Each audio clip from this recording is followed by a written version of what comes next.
evening, mate. Evening. Looks like a good one coming on. Yes, pea soup, I'm afraid. The old London particular. If you ask me, it's going to be black. Long time since we had one of them. Well, good night. Good night.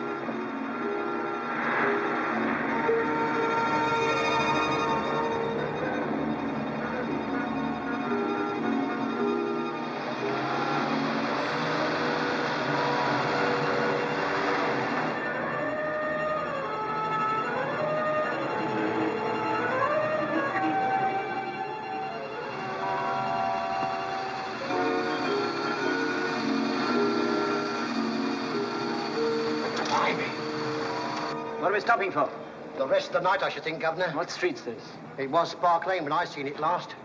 Anything I can do? I want to get to Dorset Square House. Not tonight, sir. Your best bet is the Royal Parks Hotel. Oh, where's that? Just here, sir. Follow me. All right. Bring the bags, will you? Yes, sir. Be careful. 3 steps here, sir. All right. Yep.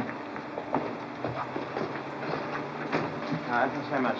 Thanks, Governor. All right.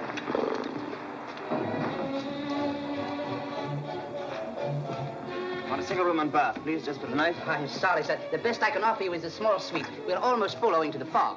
Fog. All right. 317. This way, sir.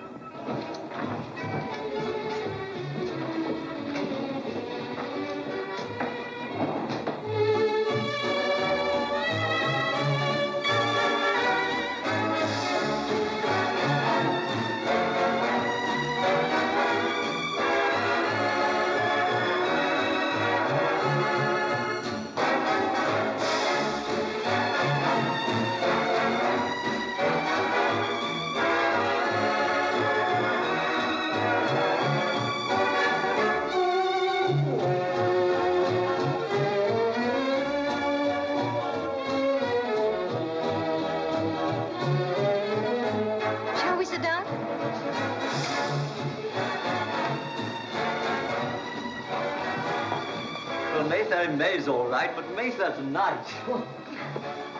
Don't be so unpatriotic, Michael.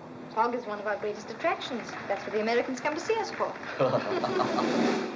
Ladies and gentlemen, the committee wish me to announce that owing to the extremely bad fog tonight, those of you who have any considerable distance to travel are advised to stop overnight in the hotel.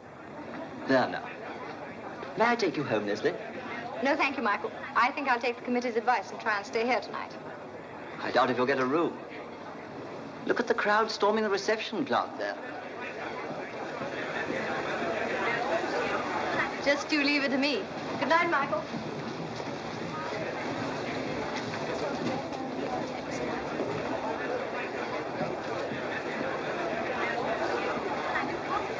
Sorry, madam. Not a single room in the house. We have nothing. That was the last room. But what can you do? I will ask the manager. Monsieur Bianco, he can do something for you. He will, I'm sure. Monsieur Bianco, please. Please. Ladies and gentlemen, every room in this hotel is taken. The best I can do for you is to offer you accommodation in the lounge and in the reception rooms. There are some very comfortable divans and chairs, and you will be welcome.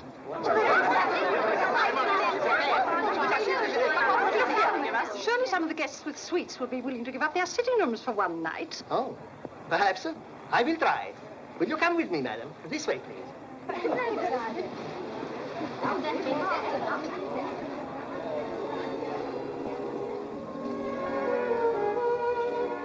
What time in the morning, sir? 8 o'clock sharp, please, with breakfast. China tea, 2 boiled eggs, medium done. The time's on the telegraph. Thank you very much, sir. Good night, sir. Hello. Engaged? Oh, we'll ring them when you get them, will you? Thank you. Attorney, just a moment, lady. Perhaps the gentleman in this suite will help us.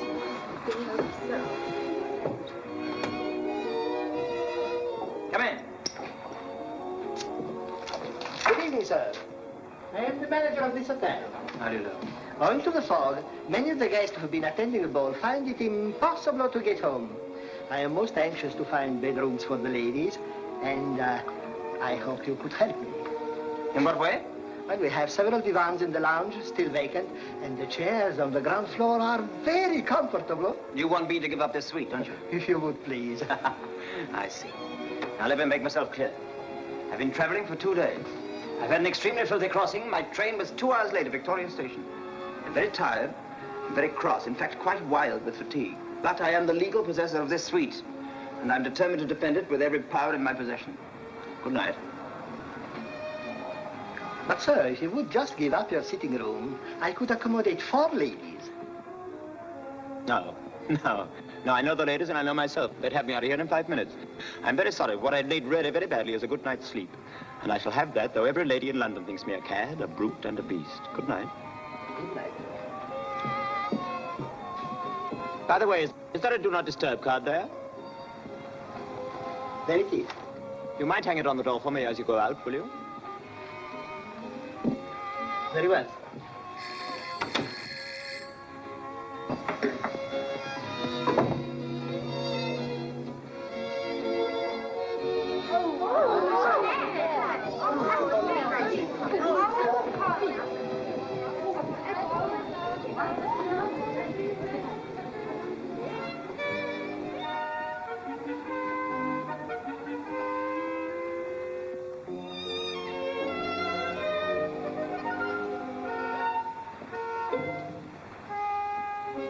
I'm awfully sorry, dear. It really wasn't my fault. I really am terribly disappointed, really. I'm quite heartbroken, dear. Why? Well, dear, the train was late. Late? Yes, there was a fog. F-O-G. F as in fudge, dear. No, dear. Fudge. O as in osteopath. Yes, dear. What? Why don't you spend it with your husband for a change? No. Go on now, go to sleep. Can't you read? No, I wasn't talking to you. I'm very sorry, darling. Where's somebody at this hotel? But I'll read it for you. It says, do not disturb. Oh, dear? No, I don't know. Oh, well, go on, darling. As if I'd ever look at anybody else. That's silly. No, it does not. It's more polite. It says, please do not disturb.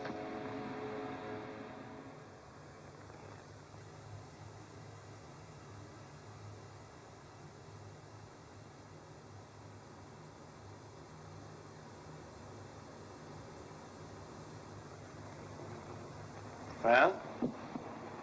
Well, what? That's just what I'd like to know. To whom do I owe the unexpected pleasure of this visit? I mean, what's the general idea? I was just looking for something. Oh, well, whatever it is, I'm afraid you won't find it in my room. I'm very tired, and I was looking for a place to sleep. Oh. And this seems practically ideal for that purpose. Yes, that's just what I was thinking when you came bursting in. I didn't burst. I crept. Oh, may I ask when you propose to creep out again? Oh, after the usual 8 hours and breakfast. Oh, really? So we're going to bunk in together, are we? There are 2 rooms, one for each of us. Yes, but both beds are in here. There's a couch in there. You can have the couch. What? Of all the shameless impudence, was there ever anything more female? And you actually thought you could get away with it? If you had any decent feelings, you'd insist on turning out. Did you or did you not hear what I said to the manager? Naturally, I overheard some of it. Yes, so little feeling that you would filch my bed from under my very nose, knowing perfectly well that I've been up for 2 nights and I've got a hard day's work tomorrow, assuming I can't resist your fascination.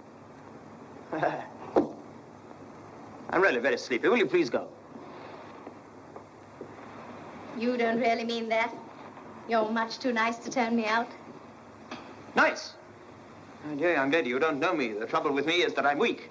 A charming young girl like you could put anything over on me in 5 minutes, but at least I know my weakness, so I force myself to be rude. Sometimes even brutal. You do like talking about yourself, don't you? Well, yes, most men do. But at least they know the truth about themselves. Women don't. They only know the truth about each other. Well, we'll have a nice long talk about you some other time. Now, as you're so very tired, I won't keep you up, so good night. What did you say?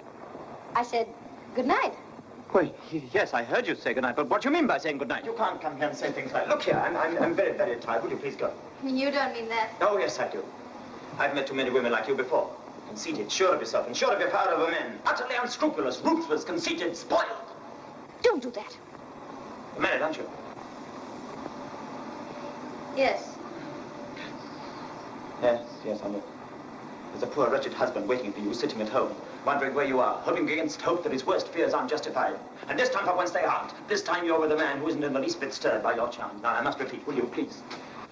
How do you know so much about women? Because in my profession, I have to be able to see what's behind those lovely, deceiving lips. Are you a dentist? No! I'm a barrister.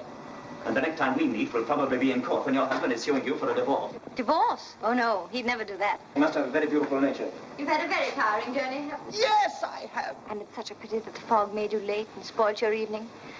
But remember, it's that same fog that's now keeping me from going home to my dear husband. If you don't mind my asking, what is your name? I do mind a little. Good, you have some sense of discretion anyway, and you may have my couch for the night. No, you're a... No, I'm not to keep away from you. I might change my mind.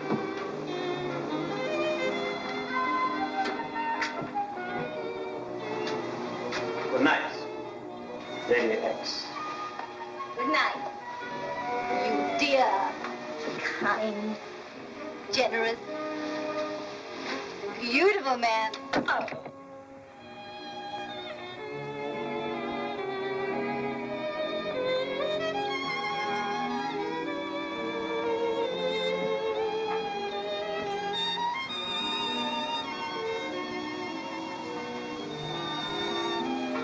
Oh, mister. What is it? Would you come in here for a minute, please? What? I thought I'd try the couch, but you see for yourself it's impossible to sleep on. There's a nice thick rug on the floor. Try that. But there are 2 beds in your room. Well,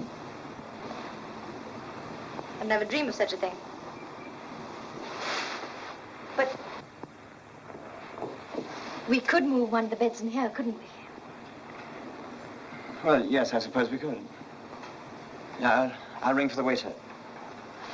Do you think we should disturb them? No, perhaps we shouldn't. If you'll wait here, I'll bring it in myself. I'll come and help you.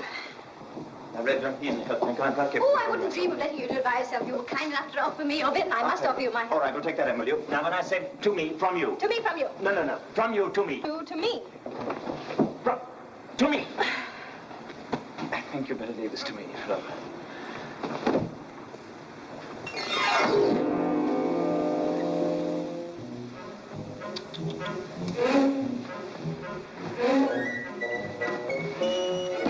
Come on. This is all the way you're going to get. Come on, in there.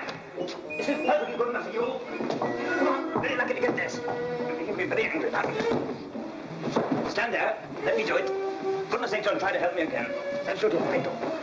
Women all say I can't help anyone. Can't man move a bed without killing him. They can't even try to attempt to make a bed. Jobs in the home, surely hopeless. About 6 Boy Scouts. Oh, come on. Luxurious? Regal? Could anyone ask for a better place to spend the night? No. Good night. Good night.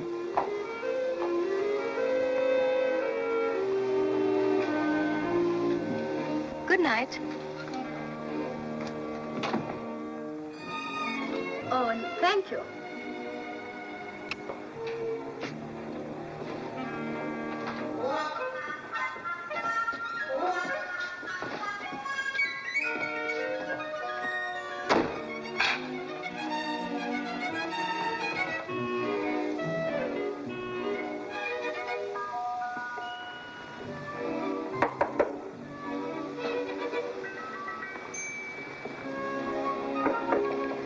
What is it? I can't possibly sleep in this costume. You better take it off. What shall I put on? As far as I'm concerned, nothing. You always think of yourself. Can't you spare some pajamas? Take those off the bed. What's the matter? How can a man wear a wig and robe with dignity in an English court if this represents his taste? Do you think I have time to go and buy pajamas? And break with her. With whom? She who buys pajamas such as these cannot be a good woman. Break with her. We parted 6 months ago. Then there's some hope for you. Perhaps.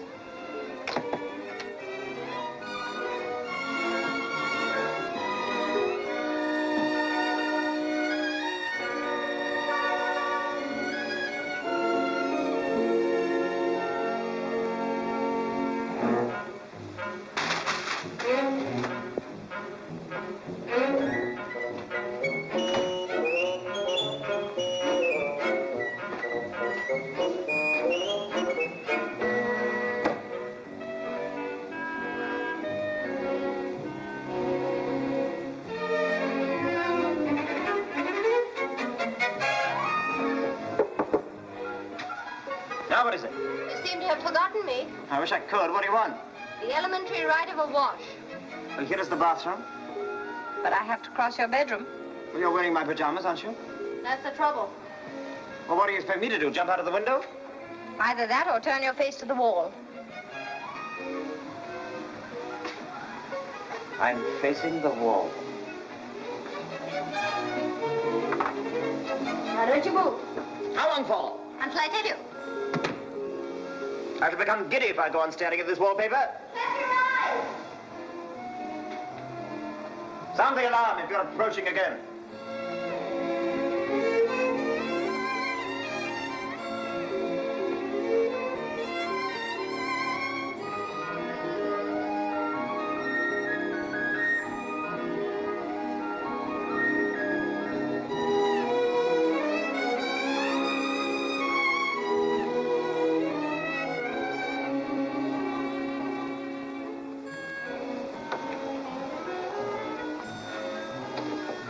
Is that the alarm? Not yet. What are you doing? I'm in bed.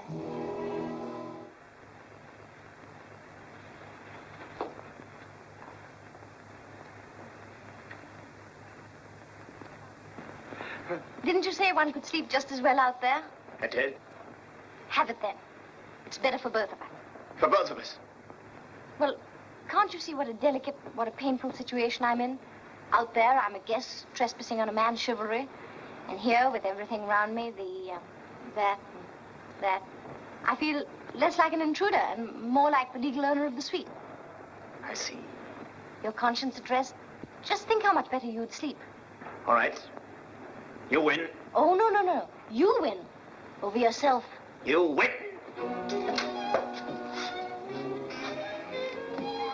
I shall see you one day in the divorce court. You'll never see me in the divorce court. Don't you perjure yourself. I shall see you in the divorce court if this is a sample of your ordinary behavior. But is there anything wrong in what we do?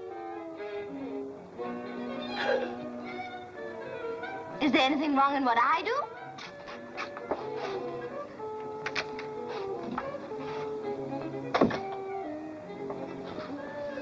No. Good night. Good night. Sleep well.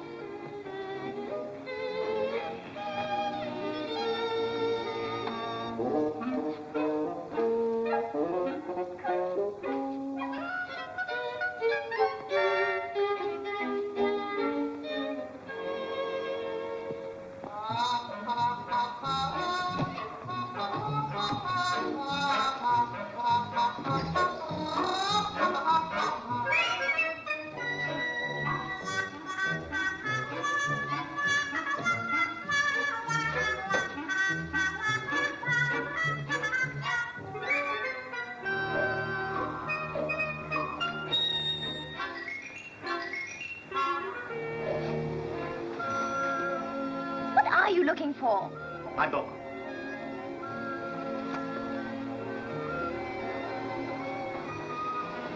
You give me that book. You can take any other book but this. There is no other book but that. But I simply couldn't give this up. I must know who killed the wealthy and wise Chinese banker. Don't tell me. I want to know it myself. I've only read half of it. Here, I'll make you an offer. The offer is unacceptable. But you can't read the whole book tonight. Oh, but I very seldom do that. I read the beginning and I read the end. Who killed someone so? Can it have been the mysterious lady in pajamas? Yes.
Morning, sir.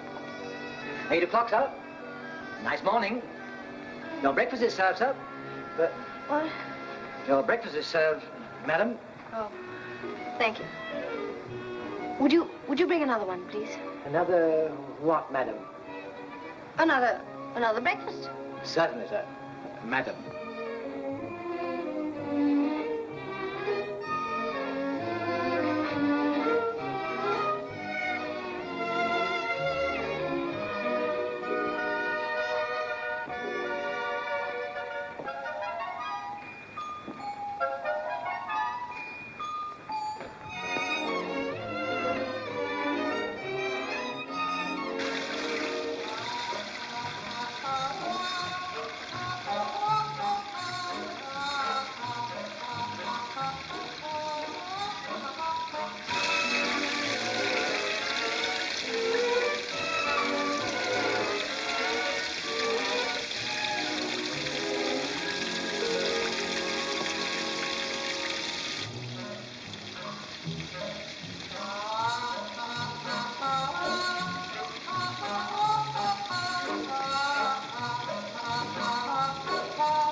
You seized the bath precisely at 8 o'clock? Oh, did you have a good night's sleep?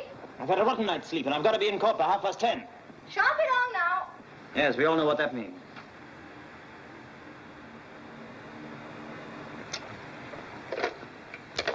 Hello? What about my breakfast? What? What do you mean I've had 2 already? The second breakfast, madam? I mean, sir? What's the matter with you? Well, the fog was pretty severe last night, sir, and things seem to be a little disorganized this morning. You're telling me. Take that into the other room. Yes. What about that one, sir? That in there, too. Certainly, sir.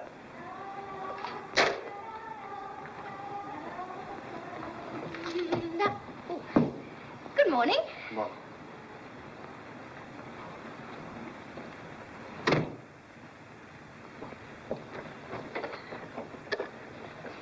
Hello? Barclay 6347.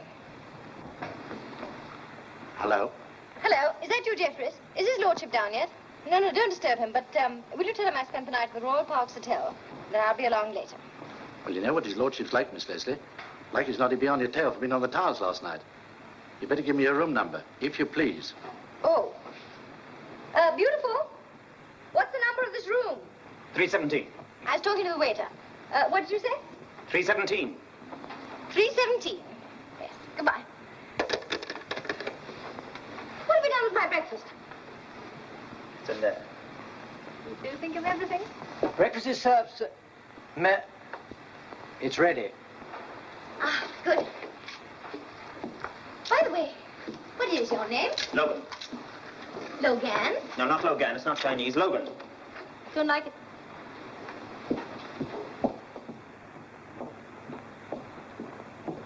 For me? Yes.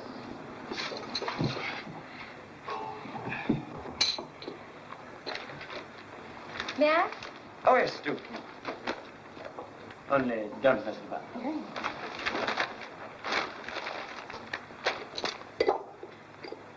Oh, look what you've done. You've got it in the butter and the marmalade.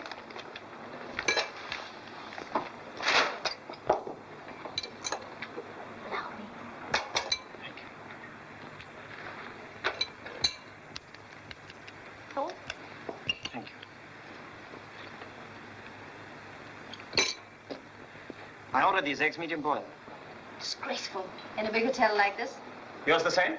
No, man, just right.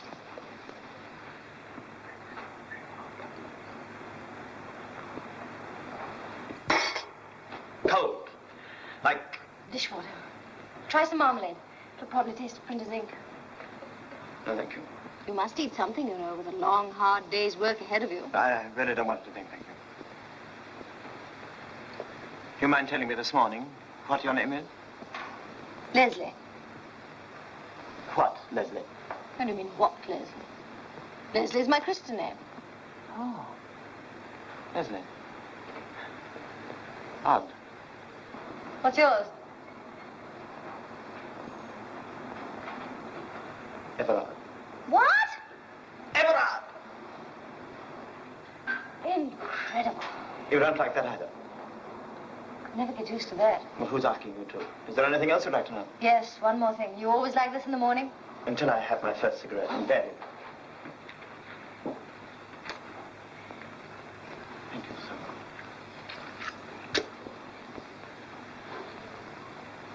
Thank you.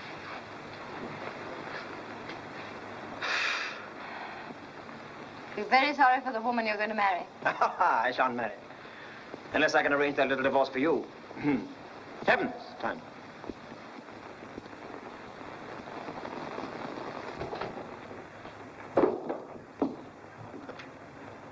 What do you say? About what? That divorce. I told you I shan't need your professional services. Thanks very much. Your poor benighted husband, mate. And why poor benighted? Because you deceive him. I certainly do not. Oh, didn't I hear you telephone that you were talking to a waiter? I ask you, me, a waiter. What did you say you were? A solicitor? Solicitor, lawyer, barrister. And being a barrister, one does at least learn to judge human character. One lie like that from you in the witness box, I'd know what to think about you, all right? That seals my fate with you then, hmm? You've one priceless asset. I'm dying to hear it. You're a perfect angel in the morning. I'm perfectly insufferable. That's a rare quality in a woman. The wife, you must be adorable. That's a very rash statement, seeing we're complete strangers. But anything but. We know each other better than most people after they've been married for years. We're tied together by invisible bonds.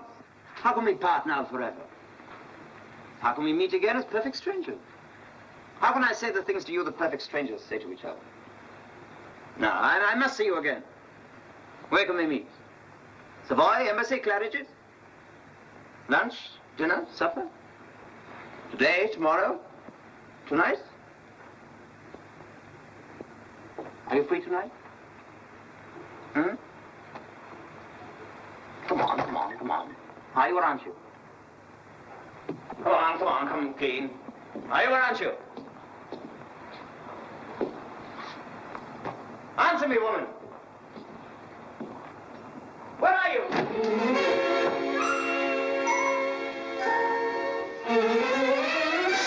Oh, sorry, I beg your pardon. My dear, that was the creature that lay gloating in bed all night while we were rolling about on the billiard table. Please.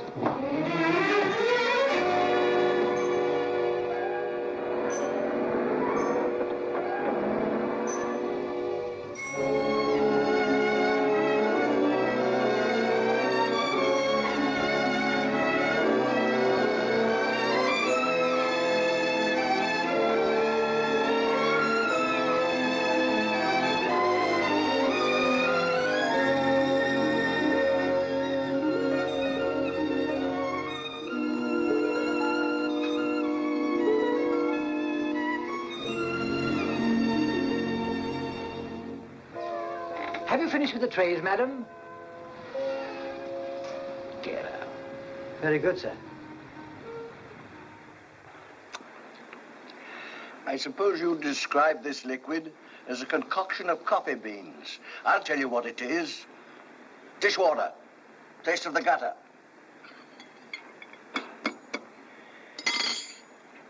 For 40 years, I have been asking you to give me medium-boiled eggs. Are these medium-boiled? They are not. They are in the same fluid and virginal state as when they left the hen.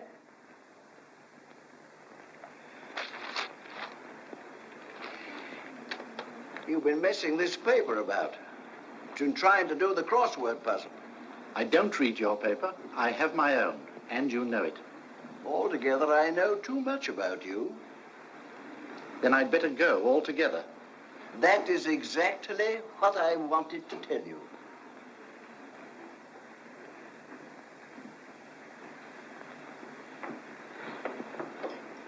Good morning, Miss Leslie. Good morning. Oh, what's the matter, Jeffries? His lordship's just given me notice again. Oh, Oh, come along. He's just taking his cigar. Morning, Grandpa. Leslie, where have you been? Hasn't Jeffries told you? I most certainly did tell you. Oh, thank you. You know perfectly well. There was a fog last night, and Miss Leslie spent the night at the Royal Parks Hotel. My father and mother are in India, and I'm responsible for her. So am I. You? I'm her grandfather. Seems I know her better. Well, I'm appalled to think that my granddaughter should leave this house at 9 in the evening and return at 9 in the morning. You know perfectly well there are some girls you can't trust to go out and post a letter. But Miss Leslie you could trust to go to the North Pole. Isn't it my duty to ask her for a full account of her goings? Full account? You're not a prying and meddlesome judge. You're an adoring grandfather. Grandpa, Yes, darling? do you know a man called Logan? Logan. Logan Everard, barrister at law. Wait a second. Logan. Yeah, he'll be in my court today. Will he? Mm-hmm. Splendid. What's he like, Grandpa? Logan. Oh, he's a good cross-examiner. Oh, but a wretched fisherman. Why do you ask? I think he'll marry me. Did he propose? Oh, no. He doesn't know about it yet. Well, if he didn't know about it, how'd he... Leslie! What on earth are you wearing? Bad taste, aren't they? They're his pajamas. Whose? Logan's. How comes that you're wearing the pajamas of a man whose existence yesterday you knew nothing? I slept in his bed. What? Well, you see, he has two beds. So we transported number 2 into the sitting room, and I slept in number 1. Leslie, this is the limit. Didn't I tell you Miss Leslie was all right? You don't understand the new generation. No, I don't think anybody else does either. Grandpa, Yes, dear? he doesn't know who I am. Who? Logan. He thought I was a woman, and a very wicked woman. Not much like a woman. Certainly not like a wicked woman. But I behaved like one. And he saw this ridiculous thing and thought I was married. He's a blockhead. He certainly is not. If a slip of a girl in a ring can deceive a man, he must be a dunce. Jeffries, did it never happen when you were a little younger that Grandpa was led up the garden path by a girl? Never. Huh. And you're a wise and great judge now. And so will Logan be one day, given a little time.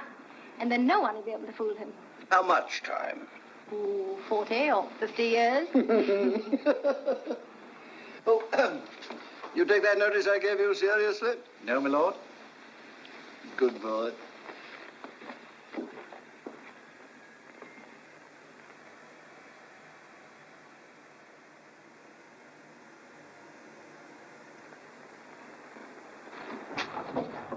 Good morning, Mr. Logan. Good morning, sir. Thank you, Tom. Welcome back to London. Thank you. It's a sweet little town. Except for the weather, of course. What's the matter with it? London weather's the best in the world. Last night's fog, for example. Exactly. Where else would you find such a phenomenon? The finest city in the world dons an impenetrable veil of mystery. Life becomes an enthralling adventure. Fate guides your footsteps, and at any moment you might meet a miracle. I see. Then you did meet the miracle. Leave that alone. But strictly speaking, you're always in the habit of meeting miracles, fog or no fog. And if I might say a word upon that subject, isn't it about time you stopped these encounters with miracle after miracle? He knows me, my dear fella. Member of my club. What? Mia. Mia. Oh, Lord Mayor, yes. How do you do? How are you, my dear chap? How are you? Terribly well. Don't ask me. I'm terribly unwell. What's the trouble? The trouble? The trouble? My wife. Oh, what's the trouble with Lady Mia? The trouble? She's just spent the night with a man. Isn't that trouble enough here? Isn't that grounds for divorce? It's enough in any court in the world. But the correct procedure is to see your solicitor. It is. I know the correct procedure, but the fellow at the club told me that you can dissolve a marriage as quickly as an aspirin tablet. So before going to any solicitor, chap, I want your advice. Yes, well, I'm rather busy, so if you'll give me the essential facts and I'll give you the essentials. You spent the night... Yes, I know. But do you love her? Huh? Well, let me say... yes. Why do you want to divorce her? Well, dash it all, Logan, one can't afford to be made a fool of, can one? After all, there are limits. Yes, I understand you perfectly, Lord Mayor. You've given your wife your name, your fortune, and your devoted love. She, in return, has given you the anguish of humiliation.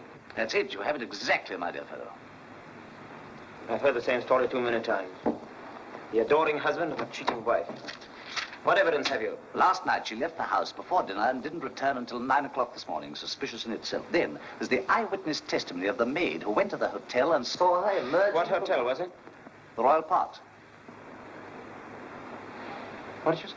The Royal Parks. I dare say you saw in the paper there was a costume ball given there last night, a charity affair. Aha. Charity. Yes, I heard something about that. Now, there's another very significant point. She was out all night and in fancy dress. Can you wonder by being a bit upset? No, I don't wonder at all. But tell me, what sort of costume did she wear? I don't see the costumes any bearing on the matter. Oh, yes, it has. For instance, if she'd been dressed as a deep-sea diver, one would feel easier about it, wouldn't one? Ah, but she wasn't. She was entrancingly beautiful. She was dressed as a French lady of the Second Empire. You know, the Empress Eugenie, crinolines, that sort of thing. Yes, I know. It was a very heavy fog last night. Yes, I'm conscious of it. Now, I couldn't accompany my wife to the ball. Like a fool, I went to a banquet, you know, old regiment. Good chaps, bad food. Yes. Get on with it, please. What happened? She spent the night at the hotel, but not alone. How do you know? From Saunders. Who's Saunders? Her maid. How does she know? Because she went to the hotel with some clothes. Did your wife ask for the clothes? She did not. She just telephoned about 9 o'clock to say that she was coming home presently, but I sent Saunders. And Saunders heard from the corridor of the hotel that she was talking in her room with a man. Did Saunders go in? Saunders did not. She's clever and loyal. She listened. What did she hear? She saw my wife emerging from the room at about 9:15, and she saw a man come out of the same room after her. And? And then what? Well, isn't that enough for you? Enough? You have the audacity to bring against your wife the most serious charge that can be brought against a woman, and you expect me to mobilize the law against a superb woman on the grounds of Saunders listening at her door, 9:15, fancy dress, and a strange young man? What, you mean you refuse my case? There is no case. I refuse it indignantly. If you'll only listen to Saunders. I don't wish to listen to Saunders. I've heard quite enough. From all that you've said, Lord Mayor, I've gained a very clear picture of your wife. A noble woman, fearless, devoted, pure in heart, not at all the type of woman that would do anything to besmirch the family escutcheon. So what about my humiliation? You took it for better or worse, didn't you? And she promised to love, honor, and obey.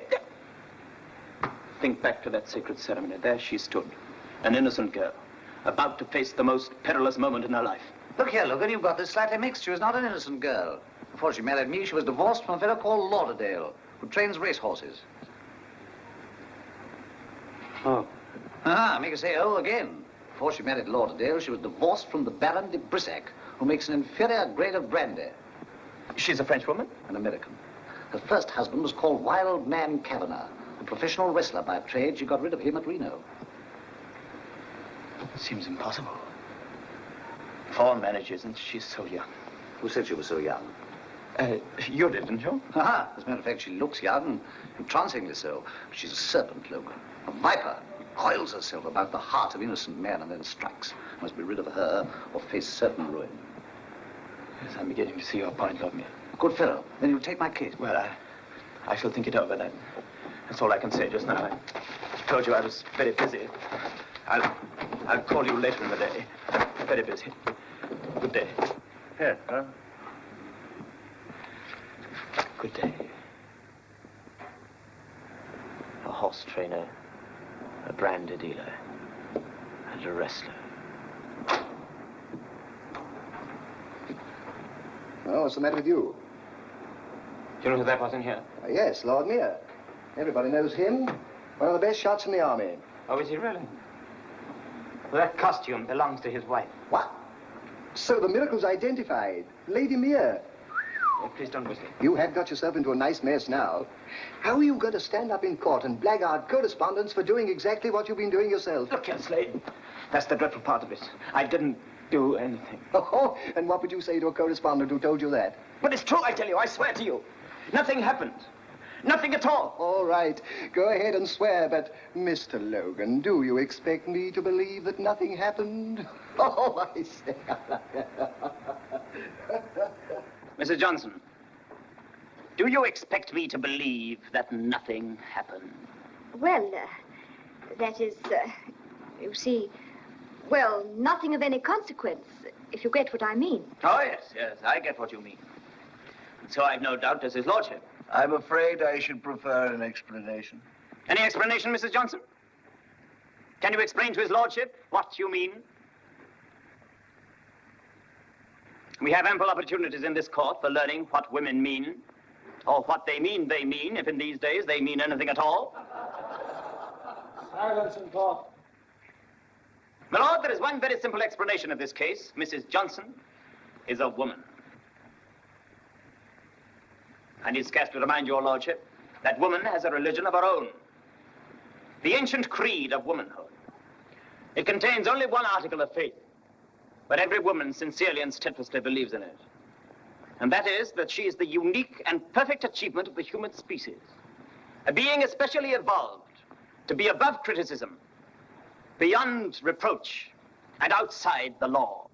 Man in his folly and kindness has been bamboozled into accepting woman as a rational being and has granted her emancipation on that assumption. What is his reward? Modern woman has disowned womanhood, but refuses man's obligations. She demands freedom, but won't accept responsibility. She insists upon time to develop her personality, and she spends it in cogitating on which part of her body to paint next. By independence, she means idleness. By equality, she means carrying on like Catherine the Great. Carry on like who, Mr. Logan? Catherine the Great, my lord. Oh, carry on like Catherine the Great, eh? Oh, thank you. By companionship with man, she means that he should wait upon her hand and foot. Modern woman has no loyalty, decency, or justice. No endurance, reticence, or self-control. No affection, fine feelings, or mercy. In short, she is unprincipled, relentless, and exacting. Idle, unproductive, and tedious. Unimaginative, humorless, and vain. Vindictive, undignified, and weak. And the sooner man takes out his whip again, the better for sanity and progress. My lord, that is the explanation of Mrs. Johnson, and that is the explanation of this case. You may stand down.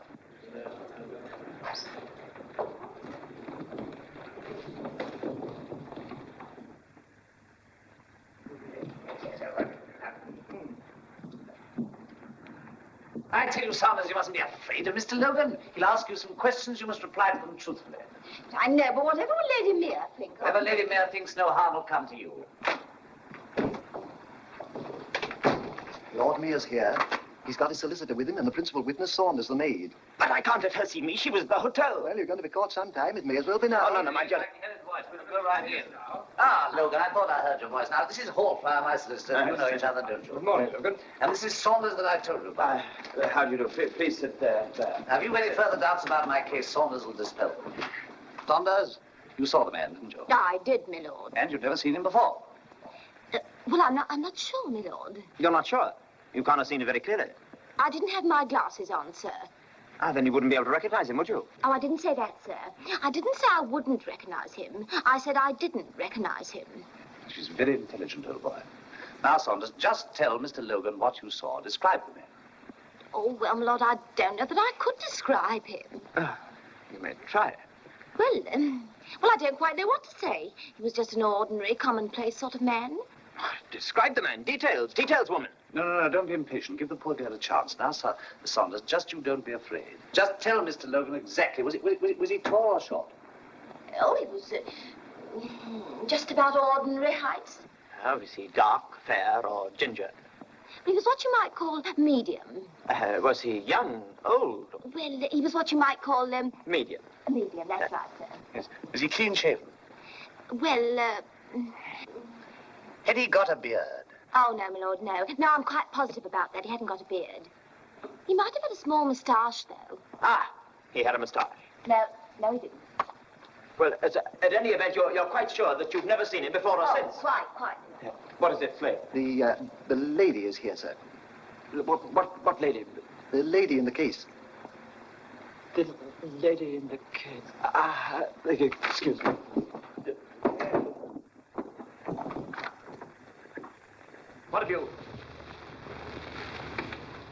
What have you come here for? To return these. Your pajamas. Thank you. Anything else? Why? What's happened to you? You're not nearly as sweet as you were at breakfast. I'll tell you what's happened. Your husband's in there. Who?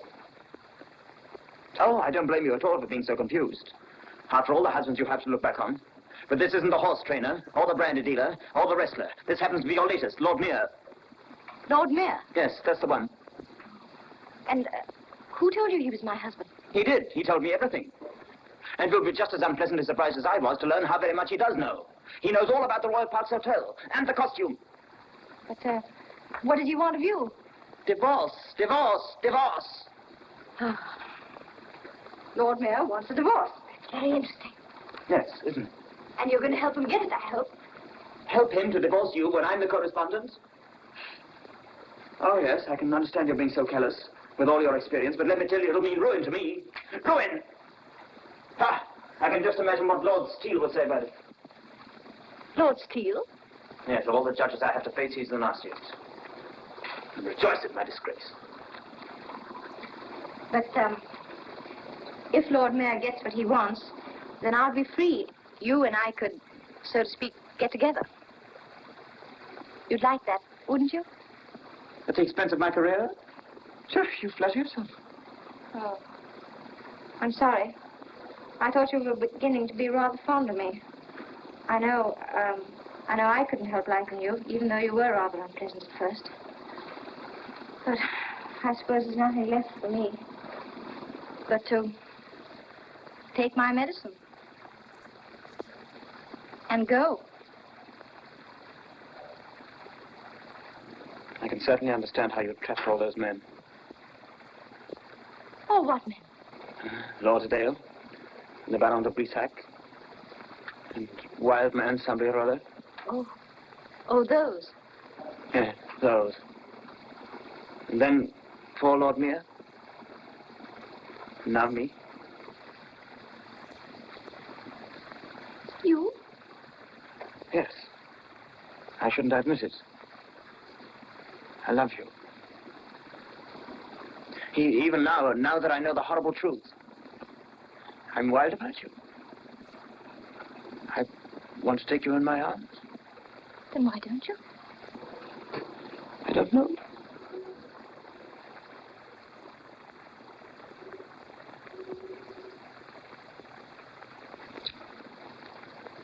What am I doing standing here kissing you? And doing it very well, if I may say so. When your husband is in there, and his solicitor, and Saunders, who saw us both. Wait here.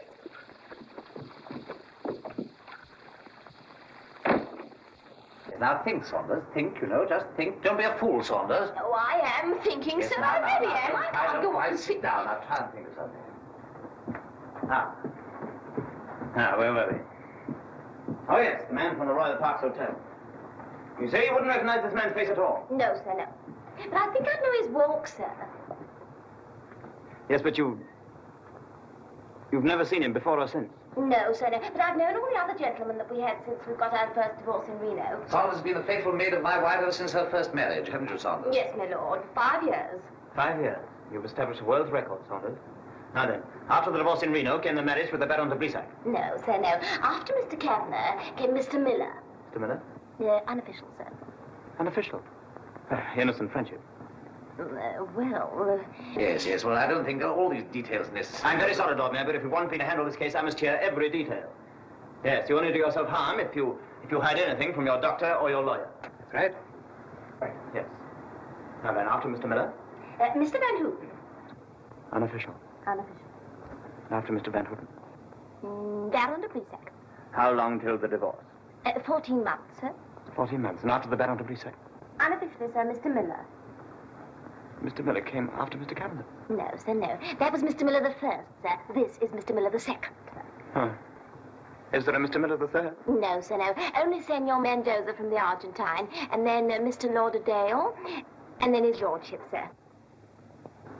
Plain sailing. Well, Logan, have you got all you want? Yeah. Will you undertake my case? Yes, I will. My friend Hallfry will prepare it for me, and I will get your divorce for you. Good lad. Now, come along. Yes, you're sure you're not worried about us not knowing the man at the Royal Parks Hotel? I know the man at the Royal Parks Hotel. What? That is, I know the kind of fellow he must have been. After Mr. Miller the first and Mr. Miller the second.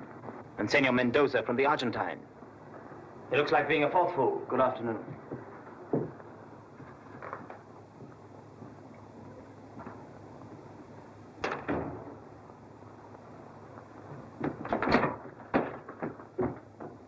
Where is she? Who, the miracle? She's gone.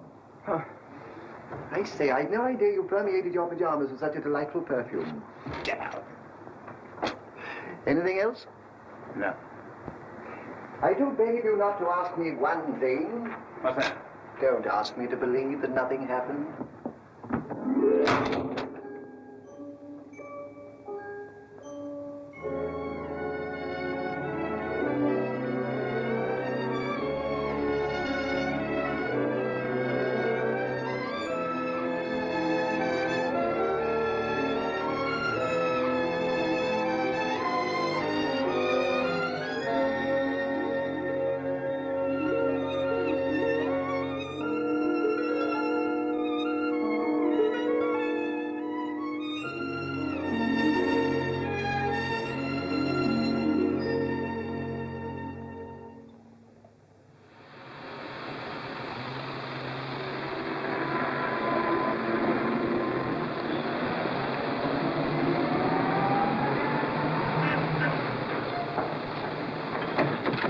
I've decided to take on the case.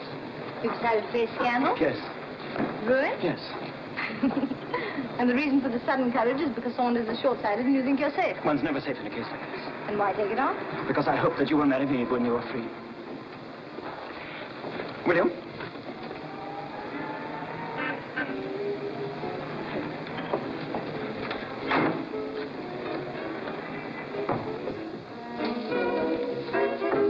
Will you?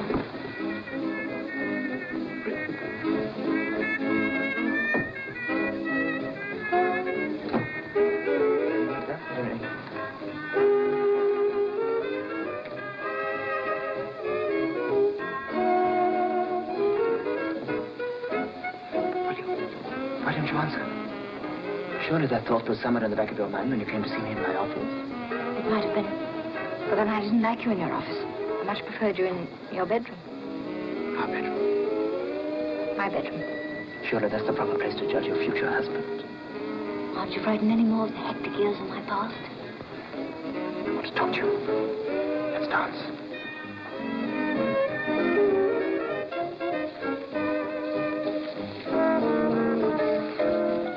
You look so incredibly young. As a matter of fact, I don't feel old at all. Sometimes when you smile at me, I feel that you're as guileless and innocent as a child. That's why I smile at you. Seems incredible that you should have been married 4 times in 5 years. Why did you divorce Kavanaugh? Oh, Kavanaugh. Oh, he became a bore. The Baron de Brissac? He became a bore, too. And Lauderdale? Oh, he was the most awful bore of the lot. I'd much rather be married to a brute than to a bore. Hope I've not become a bore yet. Oh, no. I find you very interesting. Very, very amusing.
I adore you. Do you love me? I like you. Is that all? I'm very fond of you. That's not enough.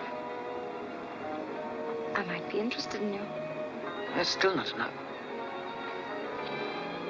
Please be frank with me. I thought that the greatest virtue of the modern woman was that absolute frankness. But haven't I been frank with you? Haven't I told you all about Brissac and Kavanaugh and Lauderdale? What more do you want?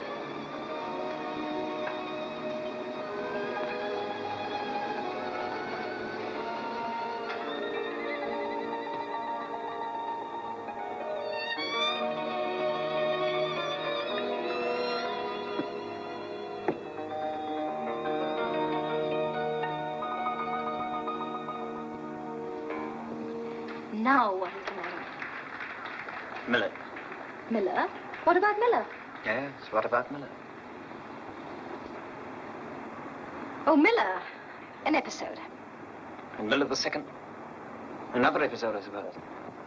Of course. 4 marriages in 5 years and 2 episodes. You don't seem to appreciate my frankness. I think I'll go home.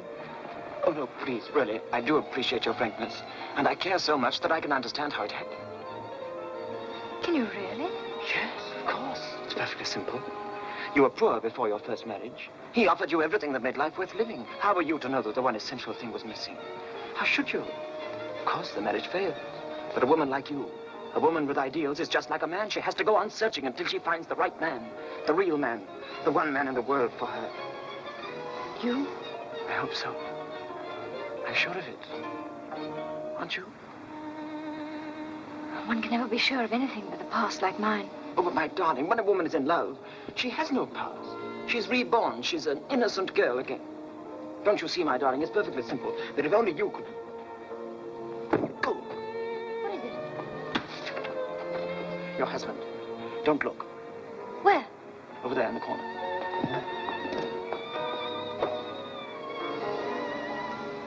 Coward. I'm not. I just don't want a public brawl, that's all. Very well. Let's go. Not that way. The usual magnum for two? The usual magnum for one.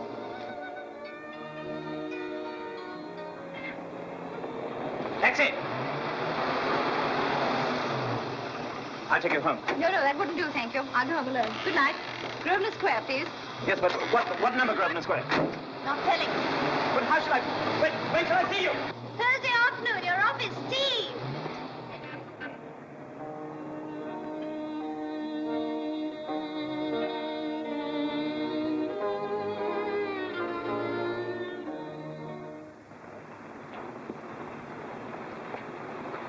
Hello, Grandpa. Sorry, I'm late. Not at all. Proposals take some time. How did you know? Little girls have an especial glitter in their eyes after a proposal, even today. You're a wise old man. Did you tell that jackass the truth about yourself? No, and he's not a jackass. Does he still think you're a cheap woman? He's a jackass. He thinks I'm the wickedest woman in the whole world. He thinks I've had 4 husbands and several... Did you tell him that you had 4 husbands and several... No. He told me. You know Lady Mere? Mm-hmm. Well, she was at the ball at the Royal Parks Hotel, and she had a winter halter costume, too, and some adventure. Too? And Lord Mayor's divorcing her, and Logan thinks I'm she. Thinks that you are Lady Mere? Huh? Yes, but he's very sympathetic and very understanding. He sees very clearly that my unfortunate past was one long search for the right man. Himself? Yes, and he also says that a woman is chaste and reborn again when she's in love. Mm-hmm. I don't like the sound of that. He may get a shock when he discovers the truth. But aren't you a little cynical, Grandpa? I don't think so. And every day I learn things about which even the cleverest grandchildren know nothing at all. But you don't mean that he might prefer a bad woman to, Very often. And so do you. Certainly. What made you play the woman with the past? Because you felt you could wear your imaginary adventures like an alluring costume, didn't you? Yes, and apparently with great success. The danger is that when the costume falls off, the young man may look at you and wonder what on earth he saw in such an innocent little slip of a girl. Grandad, what shall I do? I love the brute so much.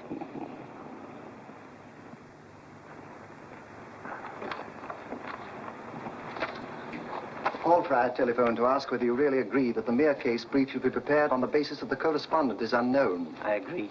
But you know perfectly well that he's not unknown. It'll be disastrous for you if it comes out in court who the correspondent really is. I don't care.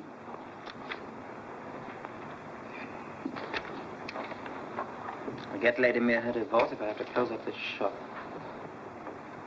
That's all right, boy. Ah, there you are. How are you, old boy? I hope you're terribly well. Thank you. Yes, I am terribly well. Yes, so am I. Terribly well? Yes, terribly well. Why, what's happened? I've met her. Who? My wife. She's superb. And Saunders is an idiot, and I'm a fool. The man in her room at the Royal Parks Hotel was the manager of the hotel. You were the only one that was right. You gave it me at first. I owe my happiness entirely to you. She owes her happiness entirely to you. It's a new honeymoon for us. Thank you, old boy. By the way, I'm sorry to have troubled you in vain. No? Yes, but I know how it is. But I said to my dear wife, I said, that fellow Logan's the most awfully decent chap in the world. At first, he refused our case. He refused a fat case sooner than spoil our happiness. Goodbye. And what did she say? She said you were the most awfully decent fellow in the world. And so you are.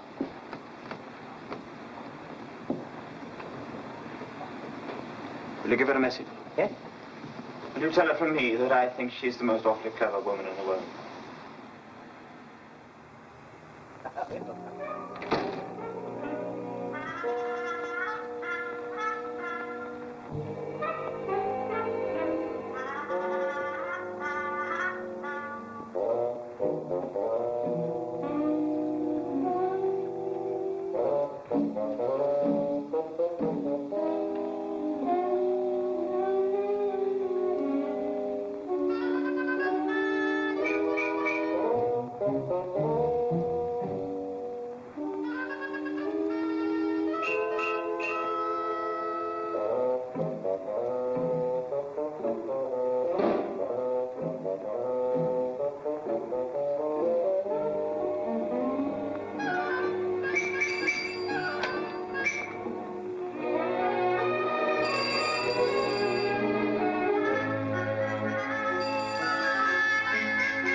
You can't open the door with your umbrella. Where's your key? Why do you have to come and open the door?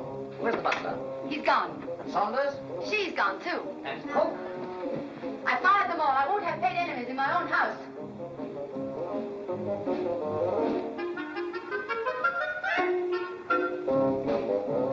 Darling, forgive me.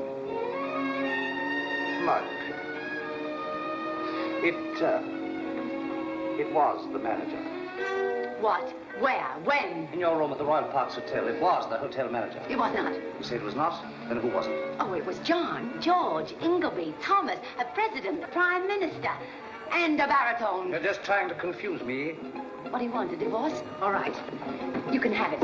Now get out of here. Get out of here. Go and see your lawyer. Seen him? Well, go and see him again. No, darling. Don't darling me. Get out of here. No, I see.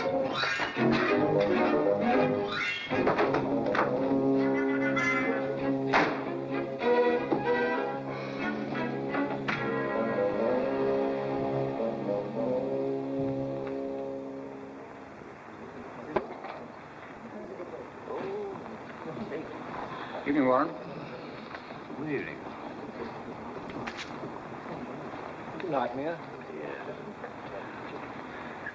Your wife's the most awfully clever woman in the world.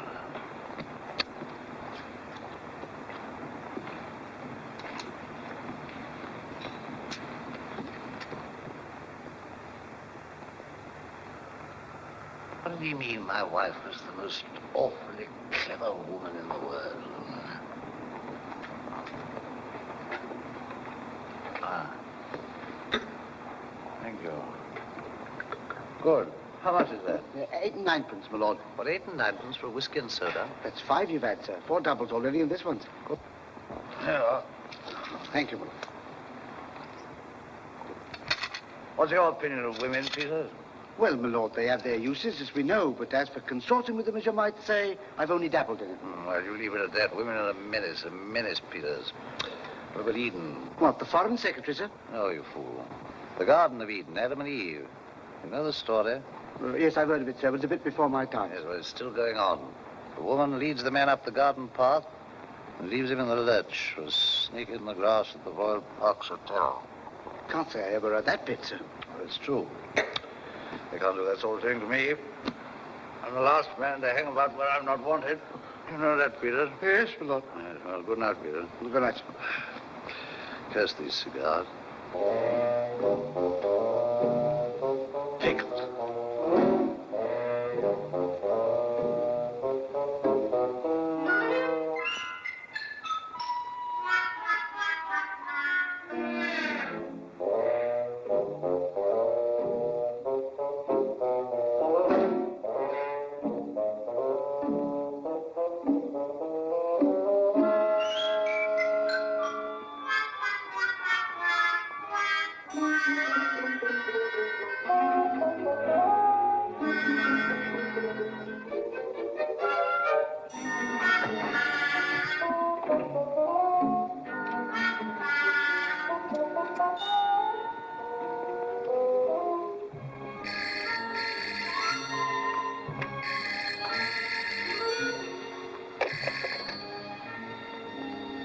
Hello? Yes, this is Logan. Must see you, old boy. Must see you, old boy. Matter of life and death. What? What? But it's 3 o'clock. I know, but I... Coming right round to see you. It's a matter of life and death.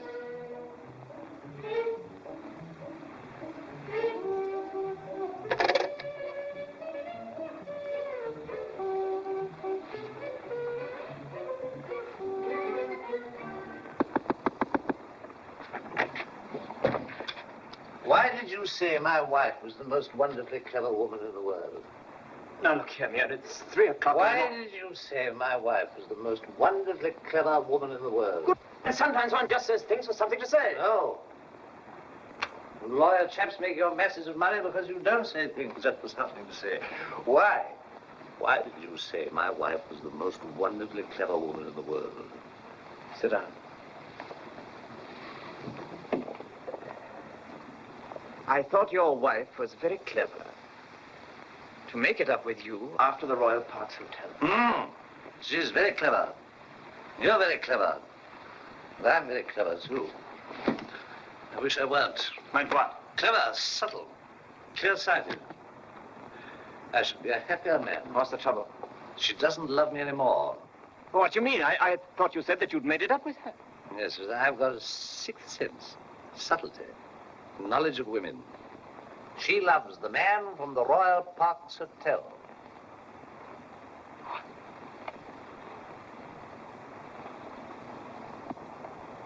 Just a minute.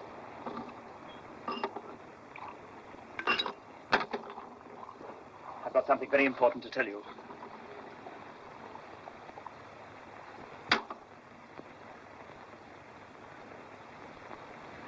I am the man from the Royal Parks Hotel. You? But you can't be. You're a barrister. Your wife spent the night in one of my rooms. But don't dare to suspect her. Nothing happened. And why are you telling me this? Because I love her. And if you're going to divorce her, then I'm going to marry her. But she's going to marry you? I hope so. If she's in love with you? I think so.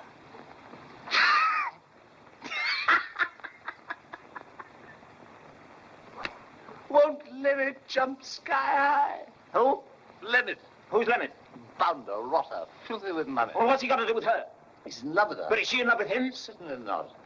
She's in love with you. How can she be in love with Lemmet? She's not that sort of woman. Sit down.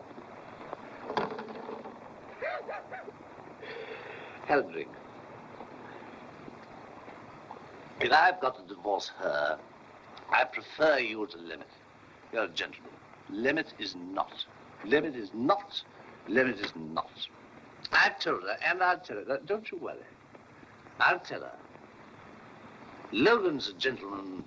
Lemmet is not.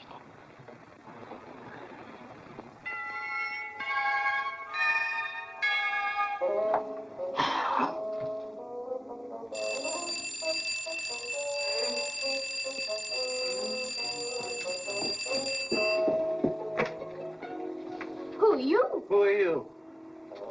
I belong to this fair. I belong to this fair.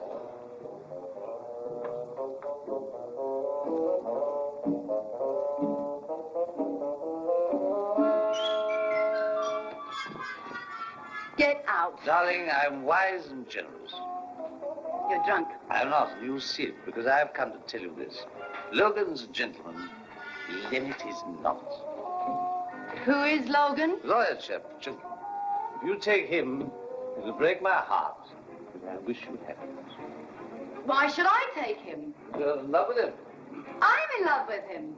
Who told you that? Logan himself. He's a gentleman. It'll break my heart. But I wish you happiness. Oh, I see. So you're willing to divorce me so somebody by the name of Logan can marry me. Is that it? It'll break my heart, but I wish you happiness. Will you please get out of here? Go to your club and go to bed. I wish you happiness.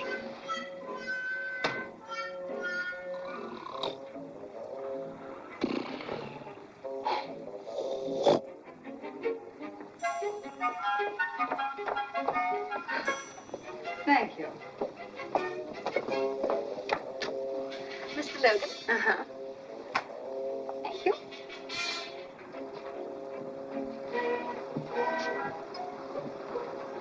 Molyneux? Uh-huh. Becker? Uh-huh. Who do you wish to see? Mr. Logan, please. Well, what names, please? Lady Mare. Did you say Lady Mare? Are you Lady Mare? I am, but who are you? Oh. Oh, Lady Mare, come with me, please.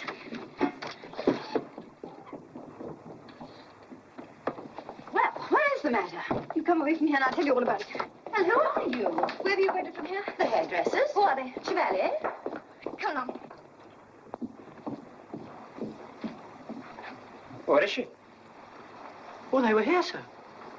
What do you mean they? Where is she? She was too, sir. Now, you opened the door, and she came in. They came in, sir. What did you ask? What name, madam? And what did she say? They said Lady Mare. She. They? One lady said Lady Mare. Two, sir. There were two ladies here? Two, sir. And two ladies said Lady Mare. Two, sir. Where are they then? Well, they just disappeared, sir. You better disappear too. Go back to your father and tell him I've no use for a congenital idiot. Could have sworn there were two. So I went off to the divorce court to see Mr. Logan do his stuff. They tell me he's very clever. Clever. If you call clever bullying and browbeating somebody who can't hit back. And he knows nothing at all about women. Do any of them? There was some wretched creature in the box called Mrs. Johnson or something, and Logan was acting for her husband. And what do you think he said about women? Could have been anything. He said we were merciless, stupid, brainless, and hopeless. But you know, he's not far wrong. Anything else? Yes, he said we spent half our time wondering which part of our bodies to paint next. Oh. Well, my dear, now that is a lie.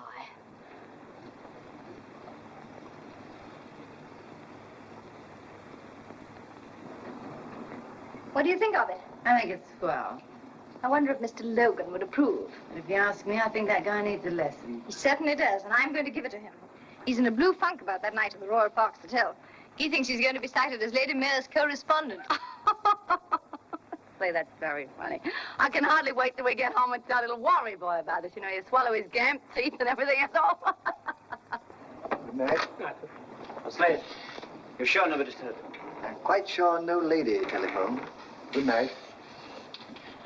Good night.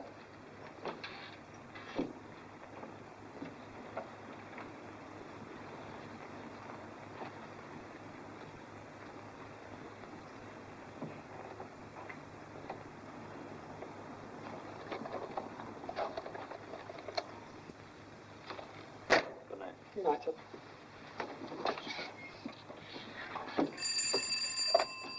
Hello? Lady Mare wants to speak to Mr. Logan, please. Hold on. Mr. Logan, sir. Lady Mare. On the telephone. No. Ask her, sir, if she was too. Good night. Hello. Hello? Oh, is that you? Oh. Why didn't you come? Because I don't like your office. Where can I see you? Where? Where? Let me see. Why don't you come to Mayor Hall for the weekend? Mayor Hall in Hampshire, you know it. Oh, yes, I know, but do you think that would be right? Frightened again. Goodbye. No, wait! But if you don't want to see me... Well, of course I want to see you, but has Lord Mayor not told you? Lord Mayor has told me everything. And do you think that his place would be the right place? The only place. But of course, if you don't want to come... But of course I want to see you. When? Saturday. Right. Saturday evening. All right. Good night.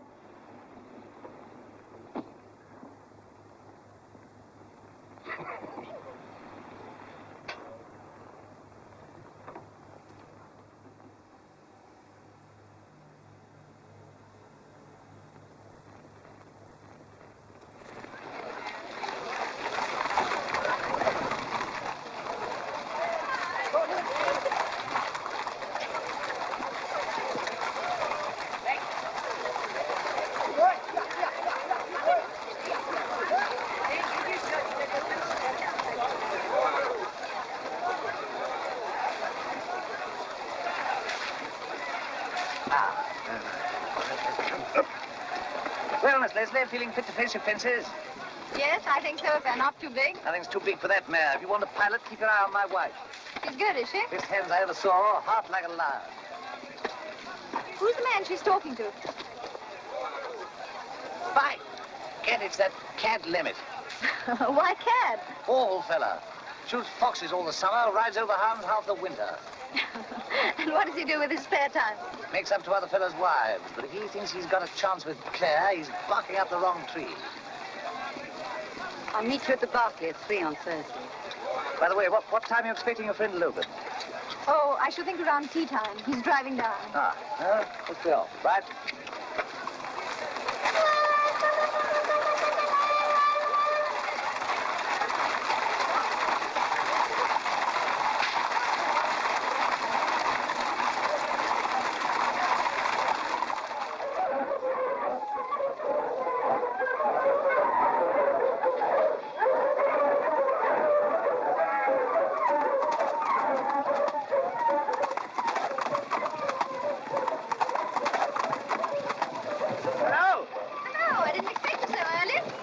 To see you.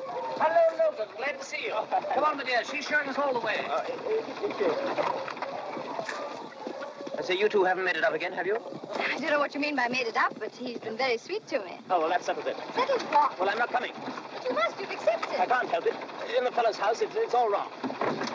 Very well, then, if you don't want to see me. No, I do, but look here. Are you going to marry me, or are you not? I'll tell you tonight. Yeah, but look here. Tonight. Hey.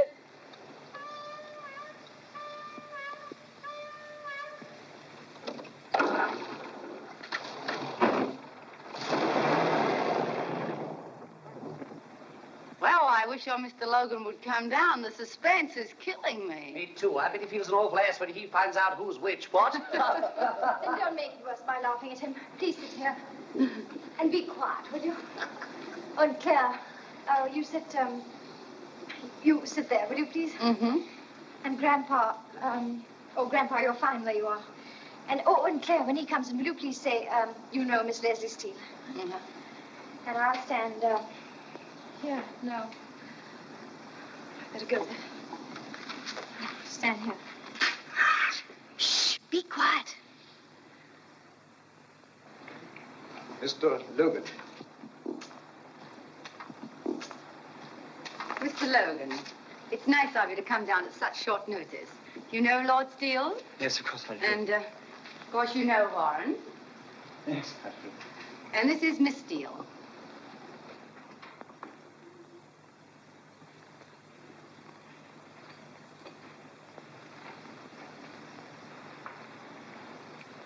Miss Leslie Steele.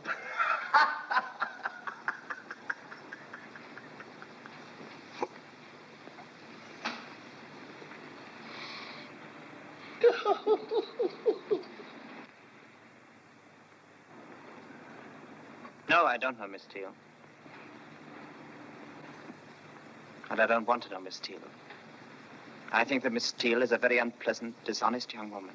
I say, old boy, don't lose your sense of humor. It's only a bit of fun. Well, you go on having your bit of fun. You have your bit of fun with Limit, and you have your bit of fun with the hotel manager. Miss Steele can have her bit of fun with the next poor fool that falls in love with her.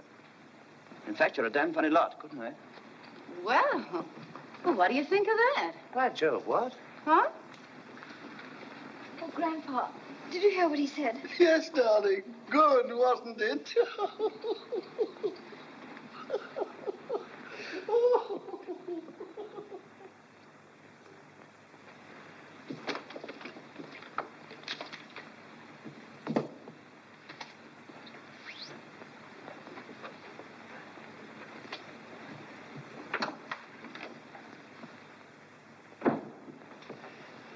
Bravo, my boy. 50 years ago, I'd have done the same.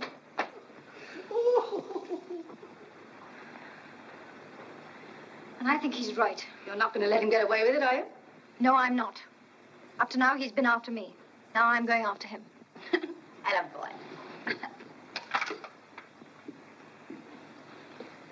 He left no address. None. Didn't he say when he was coming back? Yes, never. Well, what about his work? Chucked it. And he had the case of a lifetime coming on next week. What's that? The Strangeways divorce.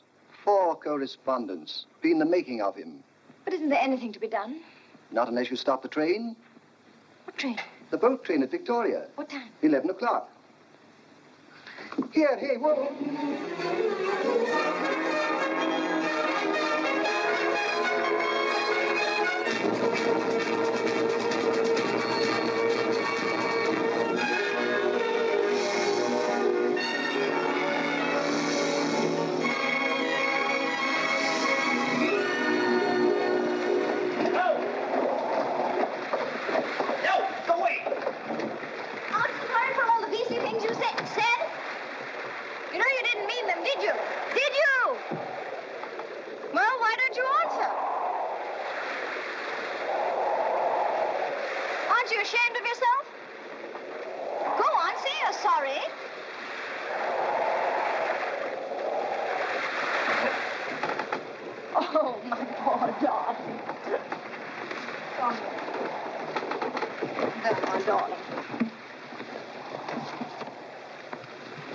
Better now? Nasty pain all gone?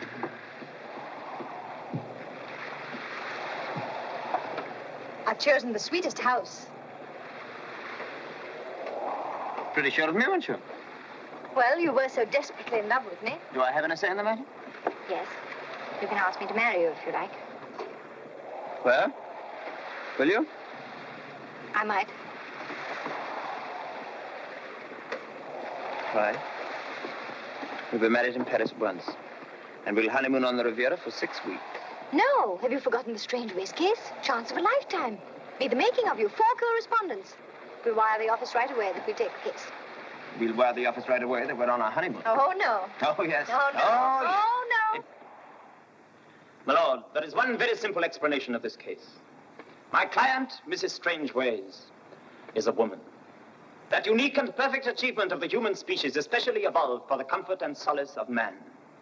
A tender, delicate organism put into this rough world to make life a little brighter and a little happier by her beauty and by her tenderness, and I say it advisedly, by her purity. My lord, I admit that the allegation that she was found locked in the bathroom with 2 of the correspondents points to a certain lack of discretion on her part. But against that, my lord, we have her positive assurance that nothing happened. My lord, if we refuse to accept this statement, I submit that we strike a blow at the very foundation of the most sublime, the most idyllic, and the most delightful institution in the whole fabric of our civilization, the state of marriage. In my view, my lord, Mrs. Strangeways is guilty on 1 count and upon 1 count alone. She is guilty of being a woman. My lord, that is the explanation of Mrs. Strangeways, and that is the explanation of this case. You may stand down.